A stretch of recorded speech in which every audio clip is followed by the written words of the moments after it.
Hey guys, Eric here with Flip Motions. Today we're back here with our 2012 Honda Shadow of all things, because that's my bike. I finally found a lowering kit for this. It's a set of brackets for the rear struts. We're going to install those today.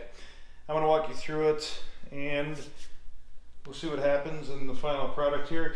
So it's supposed to drop the bike about 1.5 inches in the back. And then these are progressive struts back here, and they're also adjustable.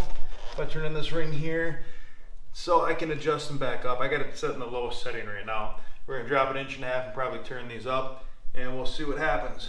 And this first thing we should do is probably get a measurement of this thing to see how low it is sitting with me on it. So to do that, I'll hop on here. We'll get a stick or something, mark in the back, and then we'll check it afterwards.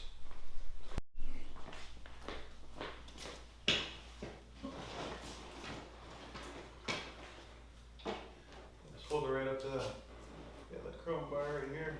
Put that piece of tape right where it's at. Wrap it around all kinds of weird ways, huh?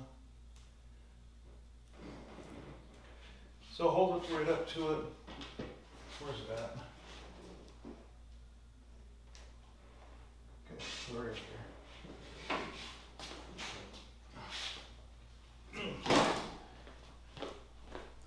So we're going to put a mark on this tape right here so we know exactly where it's at with me sitting on it to start with.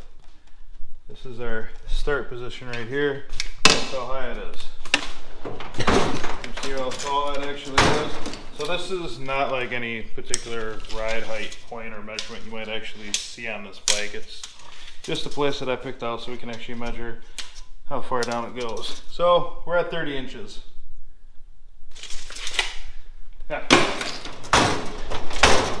We've got to start there. Now, if you come over here, let's take a look and see what we actually have for this. This is the drive shaft bike rather than the chain driven bike, so it's a little bit different. Here's our left side bracket. It is essentially going to go on this axle nut right here. We'll take this axle nut off. This will go on, we'll tighten the axle nut up. This is going to sit in place to where this actual strut is here, along with two spacers. They fill up the gap, then our strut's going to bolt to this. Other side, similar idea, slightly different, since we don't have a drive shaft over there. So if you come on over here, you can see on this one here, this is going to go right in here, in place of the strut. And then the strut's just going to bolt right to this, and the bracket just kind of sits like this. So let's go ahead and start taking stuff apart. My hope is I can take off one side, do it, take off the other side and do it without worrying too much about supporting the bike. If we have to, I do have a jack so we can lift it up and kind of hold it in place. We'll see what happens. All right, ready guys?